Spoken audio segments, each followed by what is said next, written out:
자, 뭐 원자 구조서부터 우리가 다시 살펴볼 필요는 그다지 없을 것 같고, 팍팍 나가서 뭐 원소, 원자, 그다음에 그런데 그냥 쭉쭉 나갈 것인데, 그래서 곧바로 이제 결합에 생명체에서 뭐 쓰임새가 매우 많은 한 5가지 정도의 결합을 곧바로 그냥 살펴보면 될 것 같긴 한데, 그 전에 그럼에도 불구하고 요것은 한번 짚고 넘어가야 될 것 같아요.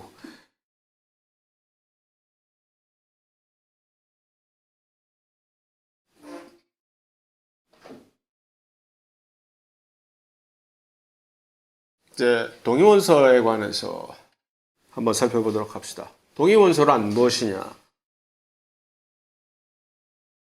이것을 딱 보면 이제 동위원소가 무엇인지 대충 알 수 있는 것이고, 이 표에서는 탄소에 대한 동위원소들 중에 대표주자 3개만 나와 있는 것이지만, 그러니까 12, 13, 14의 번호를 달고, 얼핏 딱 보면 금방 딱 알아차릴 수 있는 것이, 이 탄소의 동위원소들은 모든 것들이 서로 다 같은데, 그런데 무게가 조금씩 달라지는데 모든 것이 다 같다고 얘기하면 좀 어불성설이고, 그러니까 그 중요한 화학적 성질인 이 양성자의 수와 전자의 수는 같은데 서로, 그러니까 같은 종류의 원소라고 범주에 속한다고 얘기를 할 수가 있는 것인데, 그럼에도 불구하고 조금 다른 것이 중성자의 개수가 틀리기 때문에, 그래서 그 중성자 하나가 늘어날수록 무게는 하나씩 조금 늘어난단 말이에요. 이제 왜냐면 모든 것을 다 합친 것이 소위 말하는 무슨 원자량이라는 이 원자 또는 원소의 무게가 되는 것이기 때문에,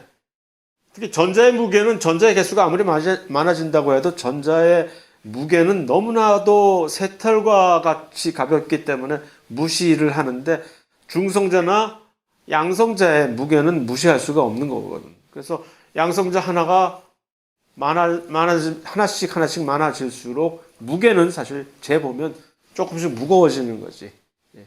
그래서 이것을 영어로 heavy isotope라고 얘기하는 얘기가 조금 무게가 달라지는 거거든요. 근데 탄소의 경우에는 이 3개가 주요 동위 원소이긴 하지만, 이거 말고도 구글에서 찾아보면은, 예를 들어서 위키피디아 딱 치면 탄소 동위원소 위키피디아에서 영어로 치면 여기 쫙 나와요. 엄청나게 여러 개가 훨씬 더. 그러나 걔네들은 이것만 해도 이 3개의 주요 동위원소 중에서 6개 중성자를 가진 요 일반적인 가장 보편적인 우리가 카본 12라고 부르는 탄소 12 동위원소 중에 하나, 요것이 가장 일반적인 표준 탄소인데, 이것이 거의 99%를 차지하고 나머지는 정말로 무시해도 좋을 정도의 양으로 존재하거든요. 이 전 세계에, 전 지구에 동일하게. 그래서 나머지들은 그것보다 훨씬 더 소량으로 존재를 하니까 정말 무시해도 좋은 것이죠. 집중 안 할래? 그래서 그런데 이 중에는 방사성 동위원소라는 것이 있거든. 동위원소 중에는. 그러니까 모든 동위원소들이 다 방사성 동위원소는 아니나, 동위원소들 중에는 특이하게 좀 방사성 동위원소. 왜냐하면 에너지 준위가 조금 더 크기 때문에, 에너지 준위가 크면은 이 자연계에서는 모두 동일하게 한결같이 에너지가 조금 다른 동료들보다 훨씬 더 높은 경우는 뭘 어떻게 하려고 그래? 에너지를 버리고 안정화되려는 그 성향이 강하거든. 뭘 많이 가지고 있으면 불안해지는 거지.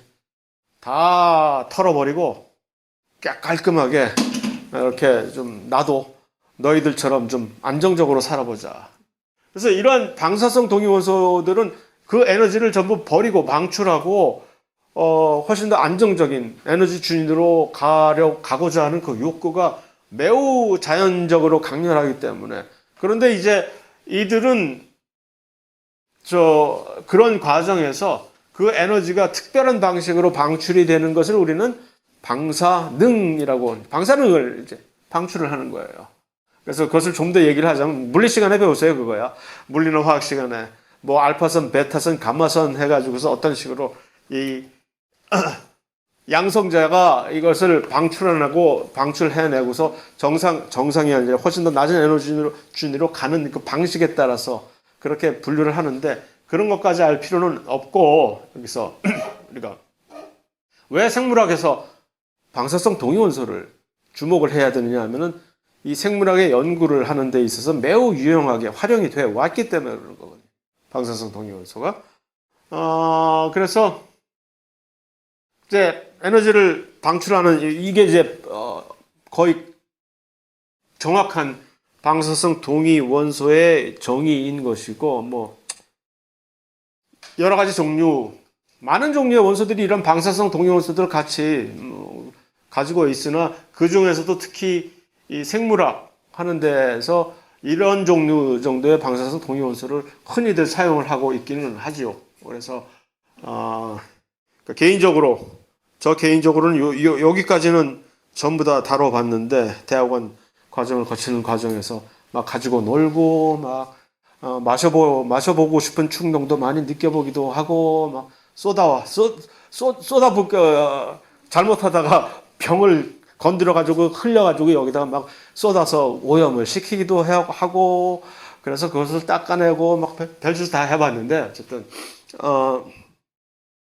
방사성 동위원소가 왜, 무슨, 각각의 이러한 방사성 동위원소들의 특징은 반감기라는 것을 가진다라고. 반감기가 무엇이냐 하면은, 쉽게 얘기를 해서 어떤 특정한 방사성 동위원소가 그 중에 반이 정상이라는 얘기를 정말 손쉽게 하면 안 되지. 정상, 비정상이 어디 있어, 이 세상에. 자, 그래서 이것이 훨씬 안정적인 비방사성 동위원소로 회귀하는 게, 그 반이, 원래 예를 들어서 1g의 방사성 동위원소가 있었다고 칩시다. 그런데 그 중에 반이, 0.5g이 더 이상 방사성 동위원소가 아니고 일반적인 원소로 변했을 때, 변하기까지에 걸리는 시간, 그러니까 그 중에 반이 변절자가 되어버린 시간이라는 거지.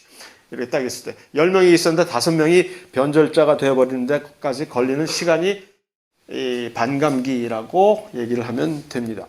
그래서 그게 원소의 특성상 전부 다 각자가 다르다라는 얘기지.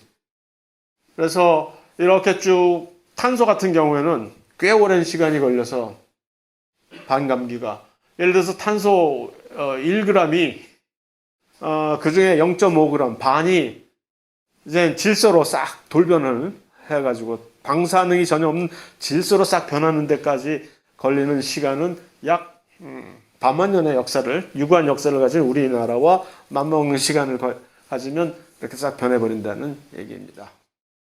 그래서 탄소 같은 거를 C14 같은 것을 제가 가지고 놀 때는 엄청나게 훨씬 극도의 긴장을 하게 됐었어요. 왜냐하면 인30 P32 같은 거를 가지고 놀 때는 흘려도 그까짓 거 뭐 한 달만 참어.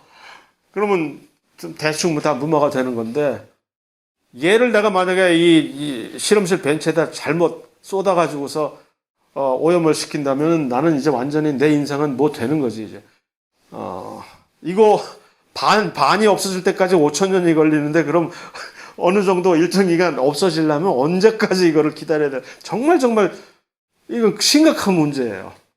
그러니까 이 C14 가지고 실험을 한다고 할 때는 정말로 아침부터 목욕제는 안 했지만 어쨌든 호흡을 가다듬고 정말 조심해야지, 이건 내가 잘못하면 큰일 난다 하고 해서 극도로 긴장을 했던 기억이 아직도 뇌에 남아서 하는 얘기입니다.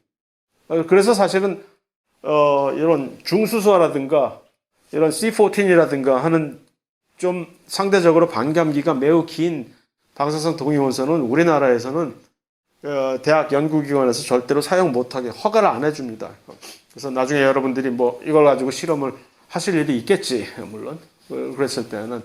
그러니까 우리나라에서는 아직도 내가 알기로는 그냥 반감기가 매우 짧은 황이라든가 인이라든가 그 정도만 가지고, 그 대신에 그들은 그 반감기가 매우 짧은 대신에 강력해요. 이 에너지를 뿜어내는 게 강력하고, 중수소나 이 C14 같은 거는 매우 우스워서 이 정도야 뭐 사실. 어쨌든 그런데 이 반감기하고 우리가 반감기를 이용해서, 방사성 동위원소 반감기를 이용을 해서 사실은 매우 유용한 물론 방사성 동위원소는 이런 반감기에 관련 없이 일단 의료 진단을 할 때 예를 들어서 막 이런 식으로 어떤 방사성 동위원소가 묻혀져 있는 표지가 된 무슨 특정한 포도당 같은 거를 주입을 해서 인체 내에 암이 어디서 발생하는지 같은 것을 측정하는데 매우 유용하게 사용이 되거든요. 이거 구글에서 그냥 이미지 따온 걸 뭐.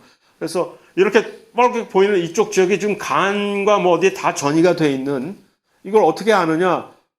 암이 막 계속 퍼지고 있는 그 자리에서는 에너지원을 막 계속 요구를 하거든. 인풋 하면서. 그래서 우리가 만약 방사성 동위원소를 가지고 있는 무슨 포도당 같은 탄소를 가지고 있는 포도당을 여기다 집어넣으면 그들은 일로 전부 다 흡입이 돼버리는.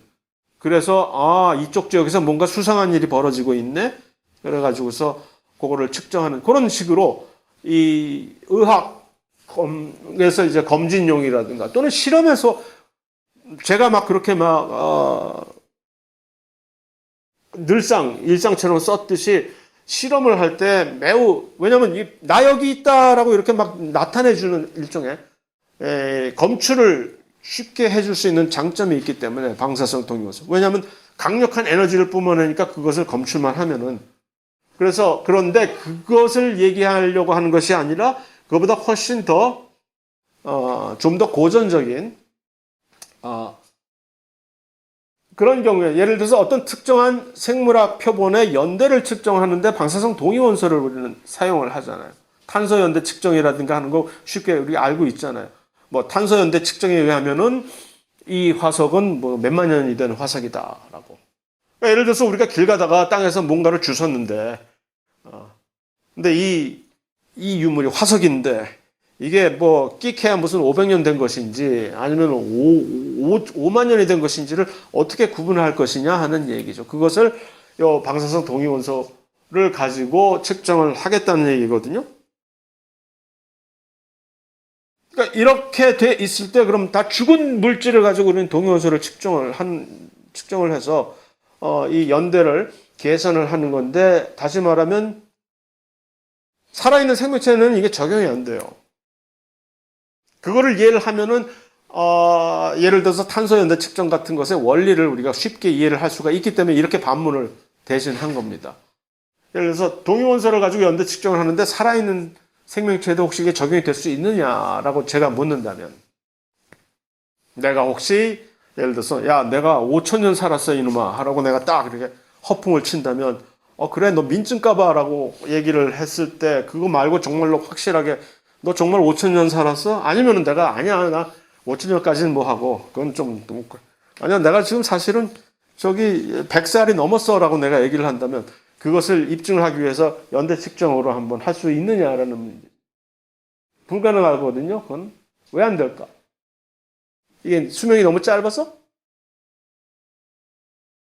반응을 하기 때문에. 그게 무슨 소리예요, 좀?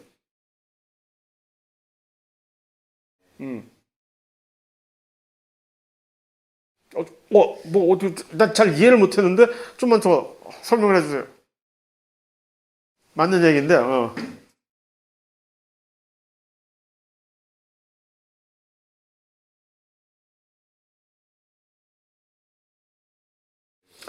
양을 측정을 못 하는 거지. 그러니까, 왜냐하면, 순환을 하잖아. 탄소가 들어있는 여러 가지 물질들이 있잖아. 우리는 그것을 우리 몸 안으로 받아들이고 배출을 하잖아. 그러니까 모든 물질은 우리 생명체 안으로 들어와서 밖으로 나가는 이런 순환을 거듭을 하는데, 그러니까 우리가 살아있는 상태에서는 대사작용을 계속 유지를 하니까 그 순환이 유지가 되는 거예요. 다시 말해서 내 안에 있는 몸의 탄소를 이제 동위원소를 쫙 측정을 해. 각각의 예를 들어서 내 몸 안에 있는 탄소는 탄소 12와 13과 14의 비율이 어떻게 되는지를 측정을 딱 했어. 근데 그 비율은 저 밖에 있는 어느 곳에 있는 그런 비율과 딱 맞아 떨어져. 왜냐면 이게 순환이 되니까. 그러니까 무슨 의미가 있느냐는 얘기지.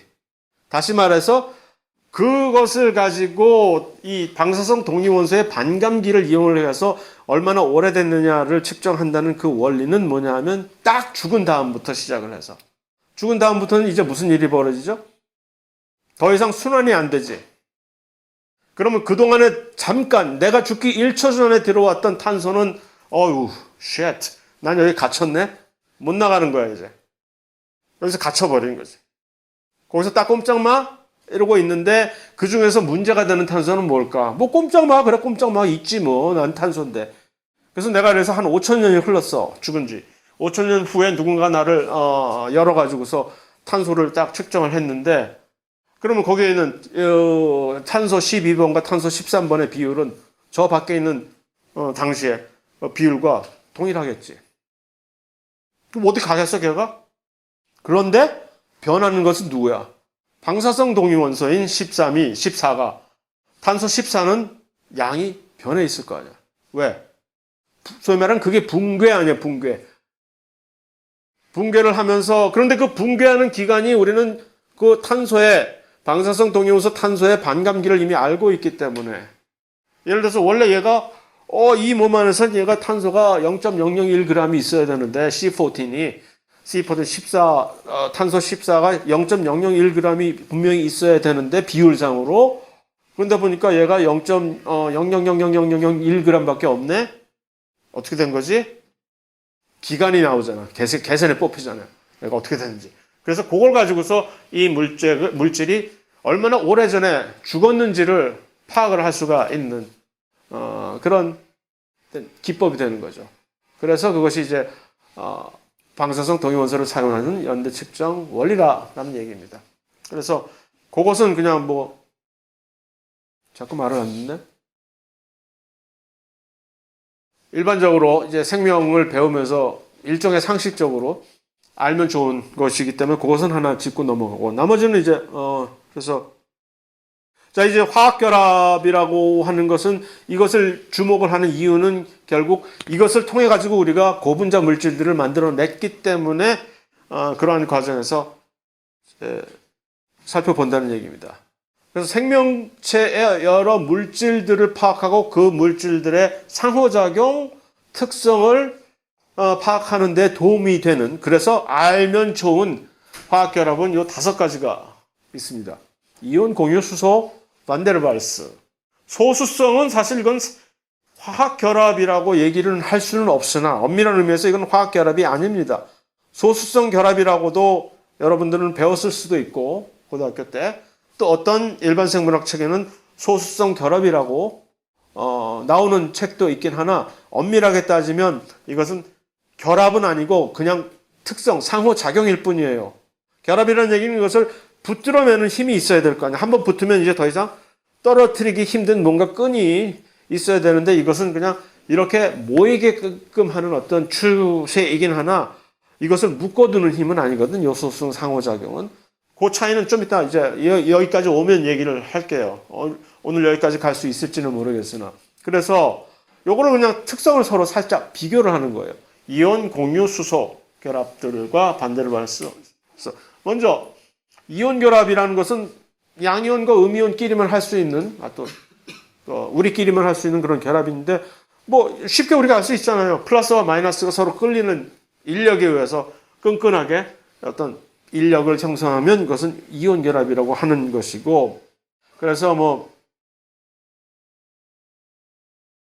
이온 결합을 특히 할 수 있는 어떤 특정한 원소들이 있잖아요. 그거는 우리가 다 아는 사실이고 그러니까 이온 결합으로 만들어진 어떤 물질들은 생명체는 사실 물 위에서 물을 바탕으로 모든 것이 형성이 되었기 때문에 그러니까 생명체를 이해를 하려면 물을 이해하지 못하면 왜냐면 물에서 계속 노는 애들이니까 그래서 어떤 물질이 이온 결합으로 이루어져 있다면 마치 이 당나귀 허리에다가 소금을 엄청 잔뜩 싣고 가다가 강에 빠뜨려 버린 그런 것처럼 그냥 물에 빠지면 이것은 말짱 헛것이 되어버리는 겁니다. 이 물질들이 고체인 것들이라도 완전히 사라져버리는 거지. 어디 갔지 얘네들이? 왜? 이온화가 됐기 때문에.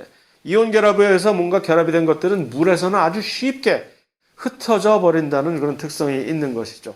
그래서 그때는 우리는 흩어져 버린 그 잔해들을 뭐라고 부르나? 전해질이라고 부르게 되는 거지. 이제.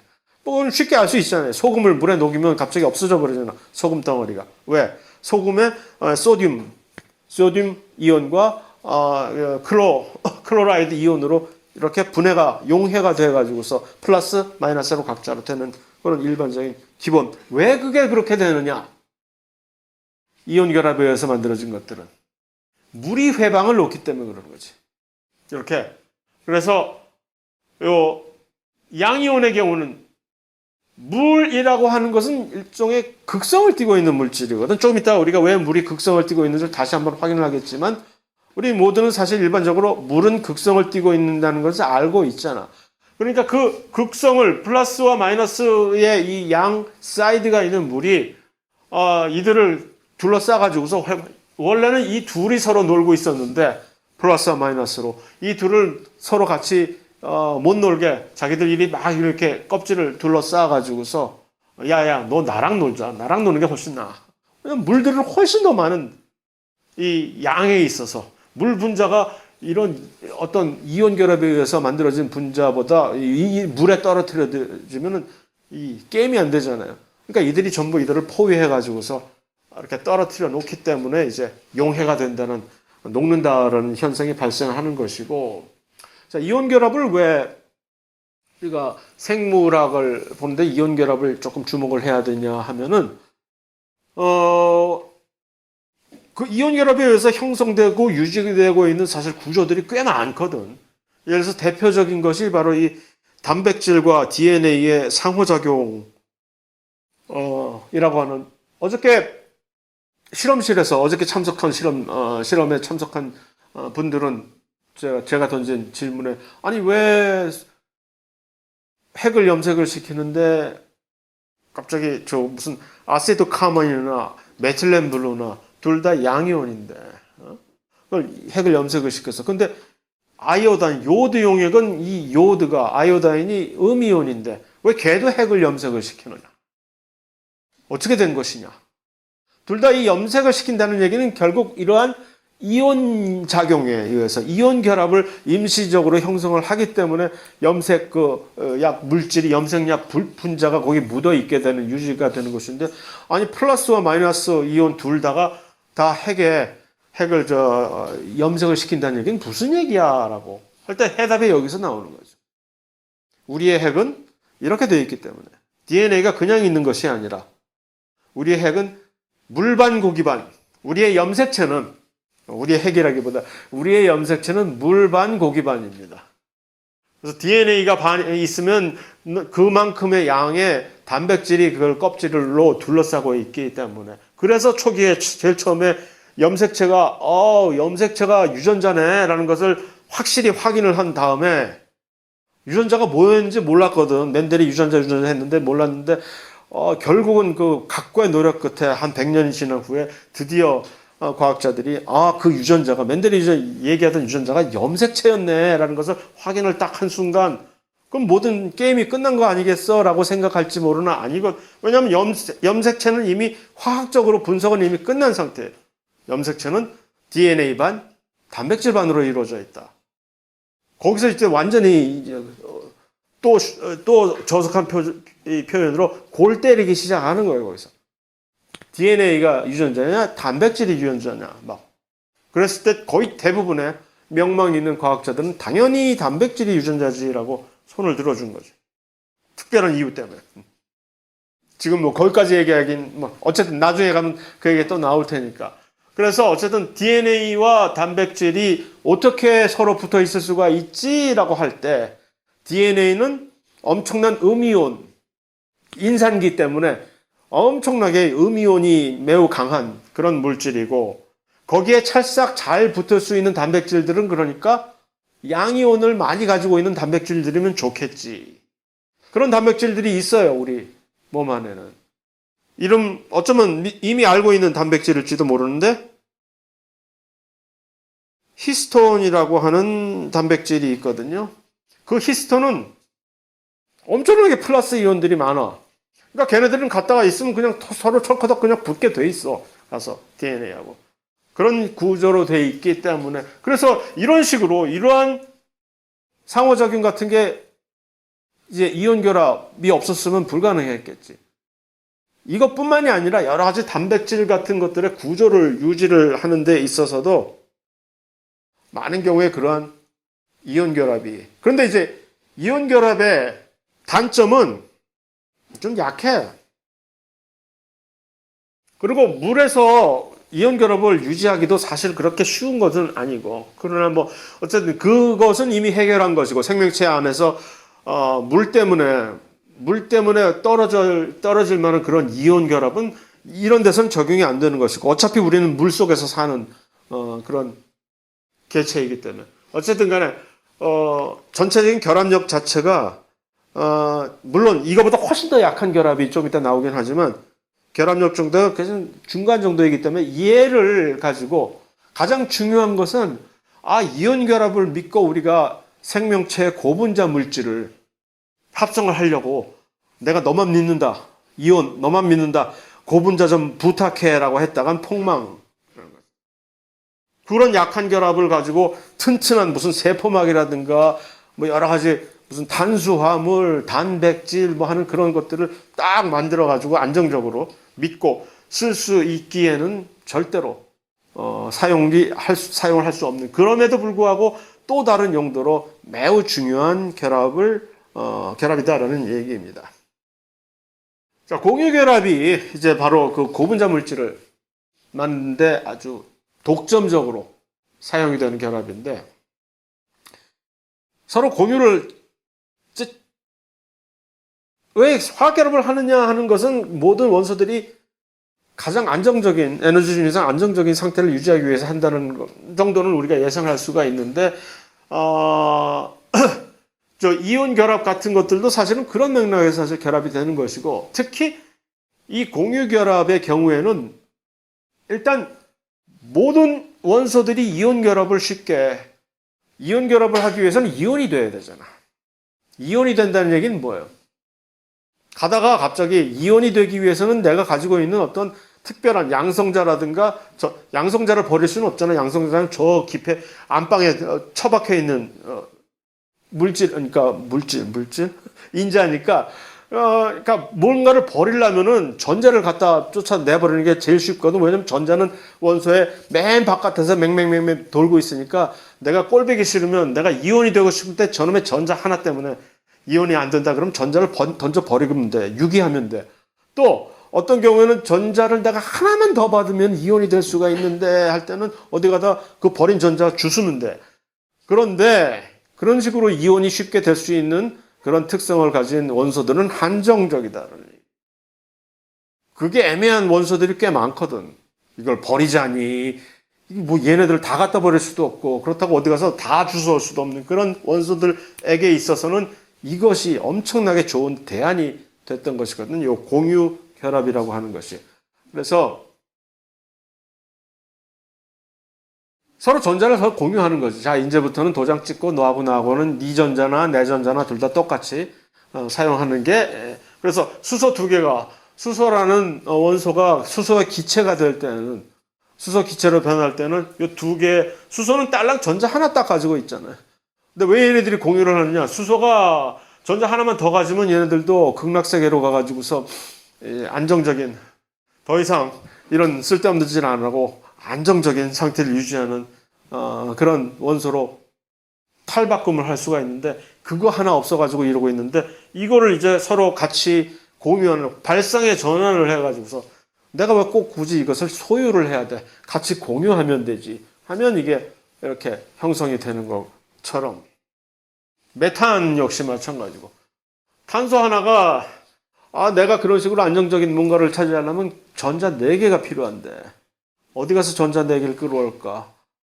길 가던 수소 4분을 끌어모아 가지고서 이렇게 공유하기를 서로 각자 사인을 하면은 메탄이라고, 그런 결합들이 전부 공유 결합이 되는 것이죠. 공유 결합의 특징은 매우 안정적이다라는 얘기입니다. 그래서 이런 전자를 서로 공유한다는 미명하에 얘네들이 쉽게 떨어져 나가지가 않는 거예요. 왜냐하면 각자에게 있어서 매우 이것은 매력적인 안정적인 상태이기 때문에 쉽게 만다고 이걸 떨어져 같이. 그래서 매우 안정적인, 그래서 공유 결합을 가지고 고분자 물질을 계속 만들기에 적합한 결합이 되는 겁니다. 여러 가지 다양한 형태의 물질들이 전부 다 사실은 공유 결합에 의해서 만들어진 거잖아요. 여기 보듯이 산소 기체 자체도 자기들끼리 셀프로 공유 결합 해가지고서 두 개, 각각의 전자 두 개씩을 공유해가지고, 그럼 우리는 이것을 이중결합이라고 이렇게 딱. 보통 이제 화학이나 생물학에서, 특히 생물학에서 결합을, 특히 공유결합을 특별하게 다른 결합과 구분하는 것은 이들에게는 실선을 그어줘요, 보통. 그러니까 어떤 화학식을 봤을 때, 화학 구조나 화학식을 봤을 때 실선이 보인다. 아, 이건 공유결합이구나, 보통. 라고 이제 인지를 하면 되고, 이건 뭐 됐고. 그래서 이런 공유결합의 측면에서 탄소가 아주 독보적인 능력을 발휘할 수가 있기 때문에, 왜냐하면 탄소는 네 방향으로 아주 일정하게 공유결합을 전부 뻗어날 수가 있기 때문에 확장성이 매우 커서 결국 유기 고분자 물질이라는 것을 가능하게 해 준 거죠. 이게 여기 전부 수소뿐만이 아니라 여기에 또 다른 탄소가 와도 되고 하는 식으로 쭉 나가게 돼서 마구 확장을 시키는 거죠. 자, 그런데 이제 그래서 공유결합을 떠나기 전에 확실하게 짚고 넘어갈, 그래서 공유결합이 어쨌다는 건데 고분자 물질을 이루기에 매우 적합한 안정적인 결합. 그 다음에 결합을 그렇게 해서 이루게 되면은 그 공유결합 안에 담고 있는, 모든 결합을 이루려면 에너지가 필요할 거 아니에요. 담고 있는 에너지 양이 훨씬 상대적으로 많을 수밖에 없지. 그거 역시 우리가 어떻게 생각할 수 있는 게, 왜 우리가 음식이라고 지칭하는 것은 주로 이러한 유기물들이냐. 그러한 안정적이고 에너지가 높은 화학결합을 많이 가지고 있으니까 거기에 저장이 많이 돼 있다는 얘기예요, 에너지가. 그 정도는 떼 먹어야 내가 에너지로 어떻게 사용을 할 수 있는 양이 되지.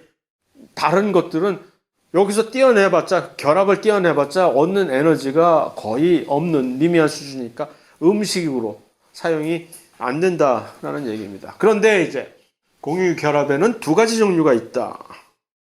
비극성과 극성이 있다. 극성이 이제 중요한 거거든요. 극성 공유 결합과 비극성 공유 결합의 차이는 전기 음성도, 서로 비슷한 수준끼리 서로 결합을 하면 이것은 비극성 공유 결합이라고 얘기를 하고, 그러면 극성 공유 결합은 소위 말하는 전기 음성도가 뭔지는 모르나 전기 음성도가 서로 격차가 매우 나는 두 집안이 서로 만나게 되면 갈등이 생기게 되는 그런 결합이 극성 공유 결합이 되는 거겠죠. 그래서 전기 음성도가 일단 뭔지 보면 딴 거 볼 거 없이 거기에 최상위를 탑을 차지하고 있는 친구가 누군지 보면 산소거든요. 물론 이거보다 더 높은 전기 음성도를 가지고 있는 친구가 불소인데, 그러나 불소는 우리 몸 안에서 여러분들이 치약을 먹지 않는 한 그다지 우리 몸 안에서 불소 볼 일이 그다지 많지 않기 때문에 무시해도 좋은데, 이 산소는 그냥 발에 차이잖아요. 길 가다 그냥 발에 차이는 게 산소이기 때문에 우리 몸 안에서 이 친구가 전기 음성도가 매우 높다. 우리가 기억해야 될 전기 음성도가 꽤 높은 친구는 요 두 친구입니다. 자꾸 친구 하는데 이들이 듣기에는 좀 기분 나쁘겠다. 내가 언제 너랑 친구 먹었냐고. 산소와 질소가 두 개가 중요하게 전기 음성도가 높은 두 주목할 만한 생명체 안의 원소입니다. 전기 음성도라는 뭐냐면은 쉽게 얘기해서 얼마나 전자에 대해서 욕심이 강하냐라는. 전기 음성도가 높으면 높을수록 남이 갖고 있는 전자를 그냥 막 탈취를 해서 뺏어오는 그 양아치적인 성질이 훨씬 높은 게 전기 음성도가 높은 거거든. 그래서 전기 음성도가 낮은 친구들, 탄소 같은 경우는 그런 욕심이 별로 없어요. 남의 전자에 대해서 큰 욕심이 없어. 그러나 산소 같은 경우는 그게 최고로 높은 원소의 일종이기 때문에 남이 가지고 있는 전자 꼴을 못 봐. 그래서 툭하면 전자 달라고 뺏어가려고 그러고, 없다 그러면 주머니 털어갖고 나오면 한 대씩 맞을래? 하는 식으로 그걸 털어간단 말이에요. 그렇기 때문에 산소에 대해서 우리가 막 활성산소라고 막 하면서 안 좋아, 안 좋아. 활성산소 안 좋아. 우리를 늙게 만드는 장본인이야. 그 이유가 바로 남의 전자를 다 뺏어가거든. 그러니까 남의 잘 가지고 있는 세포막에 있는 전자들이 다 털려 나가니까 세포막에 구멍이 나고 막 해가지고 늙고 병들고 그렇게 되는 거죠. 그래서 이제 이 전기 음성도가 큰 격차가 큰 그러니까 극성 공유 결합인 여기서 그 대표적인 극성 공유 결합이 바로 이거잖아요. 물을 만들었을 때 수소와 산소 간의 전기 음성도의 차이가 꽤 크단 말이야. 메탄 같은 경우는 탄소와 수소끼리의 이 전기 음성도의 갈등 차이가 그다지 높지 않아. 그러니까 이 경우에는 무슨 일이 생기냐 하면은 공유 결합이라고 약속은 하긴 했으나 실제 상황은 공유 결합이 아닌 것이지. 편파적인 결합이 돼서 그러니까 전자 서로 똑같이 쉐어하기로 했는데 실제로 전자가 어디를 돌아다니는가 봤더니 산소 쪽에서만 놀고 수소는 내 전자 어디 갔나 하고 맨날 전자 기다리다가 볼일 다 보는 거지. 전자가 돌아다니는 빈도가 산소 쪽에서 거의. 왜냐면 얘가 끌어당기는 힘이 훨씬 세니까. 그러면은 이제 서로 빈부격차가, 전자에 관한 빈부격차가 극심하게 생기잖아요. 여기서 이 그리스 문자로 델타 소문자, 델타라고 하는 이것은 우리는 이 부분 전하라고 얘기합니다. partial charge라고 해서 이온처럼 노골적으로 플러스 마이너스를 내보이지는 않으나 은근하게 양과 음이 딱 이렇게 전하가 띄게 되는 것을 우리는 부분 전하라고 해가지고서 이 델타라는 것을 사용해가지고서 델타 플러스 써놓으면 은밀하게 이쪽은 지금 은밀하게 양전하가 조금 띄고 있구나. 이쪽은 델타 마이너스 은밀하게 남아 음전하가 여기 띄고 있구나. 이온은 아니나 이온과 비슷하게 플러스 마이너스 사이트가 이 양 극단에 있는 거죠. 물은 그렇게 됐단 말이에요. 그래서 물이 극성이 되는 것이죠. 그러한 극성 공유 결합을 형성을 함으로써 생기는 그 갈등 때문에.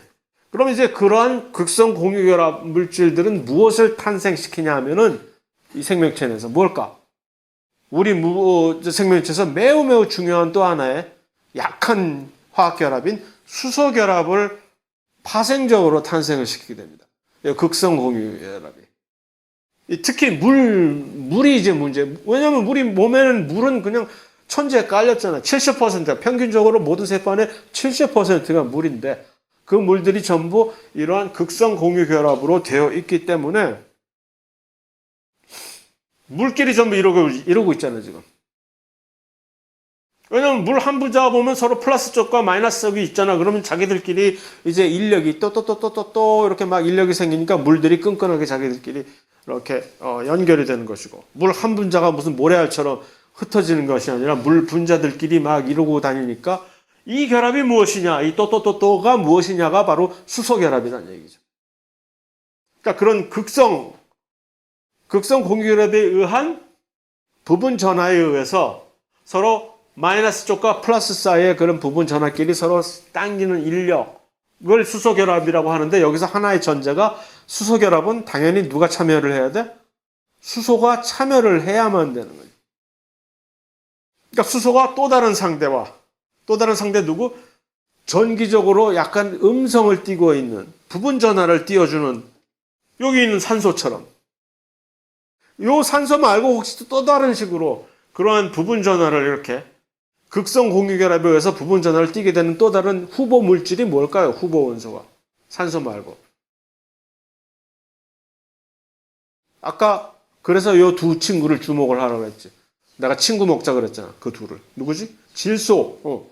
그러니까 현실적으로 수소 결합하면은 수소가 참여를 하는데, 수소가 그 옆 동네에 인접한 그러한 비슷한 극성 공유 결합을 이루고 있는 산소나 아니면 질소하고 이렇게 결합을 하게 되면 그것이 바로 수소 결합이 되는 겁니다. 이런 식으로.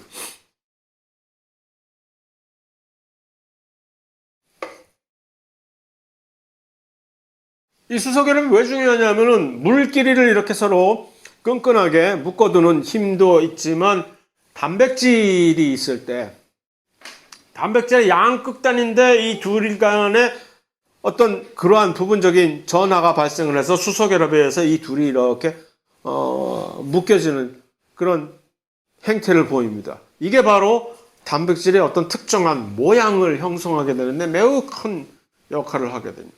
다시 말해서 단백질 구조, 물의 성질 두 개의 대표적인 수소결합이 우리에게 가져둔 게 뭐냐? 너 여태까지 뭘 했어 나한테? 해준 게 뭐야? 그러면 너무 수소가 분하고 원통하고 억울하고 그래가지고 야, 네가 생존할 수 있게끔 해주는 이 모든 물의 특성 누구한테서 온 건지 알아? 다 이거야. 또 네가 네 생명의 유지의 근간인 단백질, 특히 효소들의 정교한 모양, 구조를 유지시켜주는 게 뭔지 알아?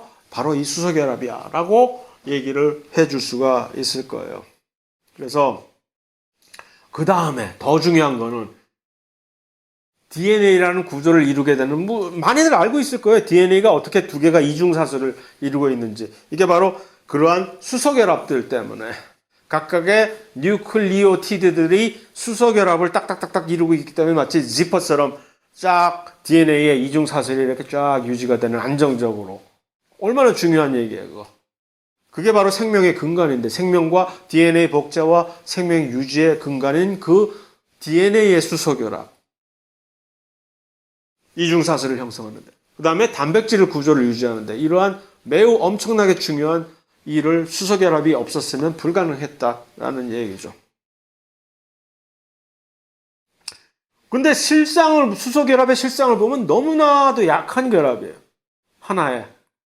수소결합 하나는 너무너무 힘이 약해가지고, 이게, 이런 결합이 무슨 쓸데가 있을까라고 하는데, 그런데 이들이 강력한 이유는 한 번에 어떤 결합을 형성할 때 떼거지로 몰려서 같이 하기 때문에 그 단체의 힘을 우리가 감히,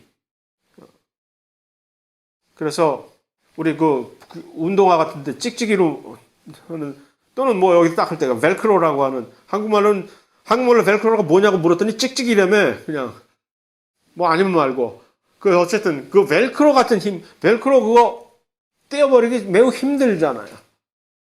그런 것처럼 하나하나의 그런 결합은, 수소결합이 그렇게 아주 약하나 단체로 그것을 이렇게 행사하기 때문에 매우 강력한, 믿음직스럽고 강력한 그런 힘을 적용시키는데, 문제는 그럼에도 불구하고 이 수소결합을 통해 가지고서 어떤 고분자 물질을 만들기에는 큰 말도 안 되는 소리가 되는 거예요. 왜냐?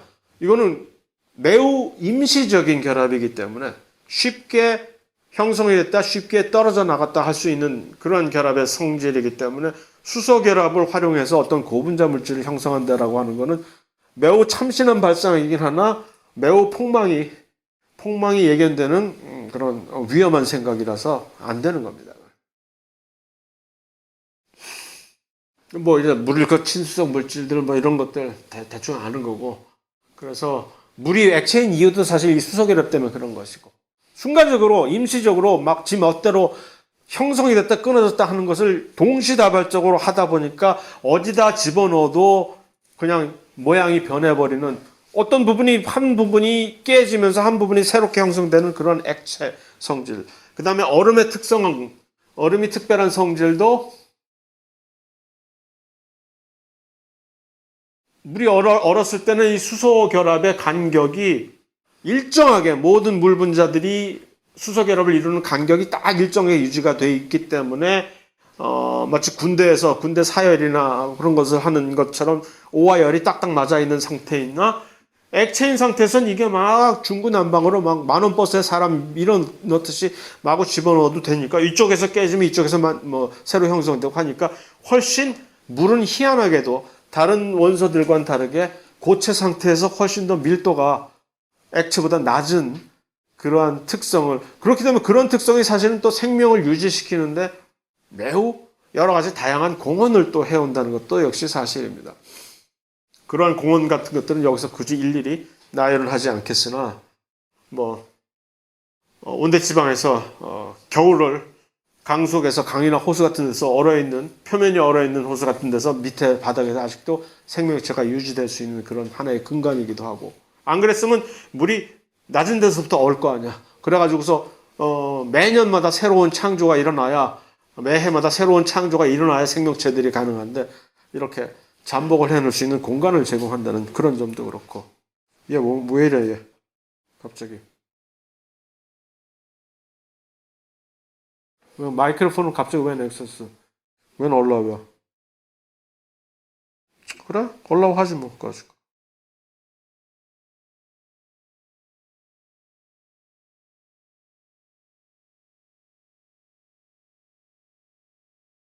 자, 뭐, 이런 것들. 뭐, 상염기, 지금 뭐, 자, 어, 반데르발스와 그 다음에 또 다른 소수성, 이런 것들은 다음 시간에 하는 것이 훨씬 더 연결성이 있을 것 같아요. 그래서 오늘은 이만하고 다음 주에 봅시다.